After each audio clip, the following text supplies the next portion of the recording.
Hi, and welcome to Drones for Good with me, Claire Strong. This is the show where we delve deeper into the world of drones, remote sensing, and business cases.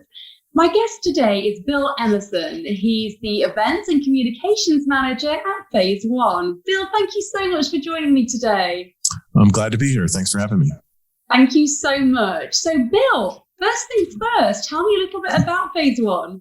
Well, Phase One is a very high-tech company. We're based out of Denmark, Copenhagen, Denmark.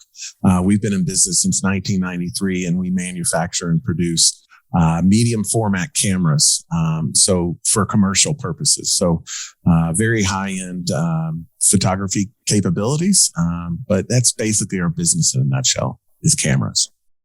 Okay, cameras. So tell me a little bit more, because we're not talking about everyday cameras here, are we? What are they used for? That's right. So most people, use their phones for their cameras. About 95% of people use their phones for cameras now. And then for others that are doing more advanced work, they would typically use a DSLR camera, which is typically you'd see, at the side of a sporting event or something like that.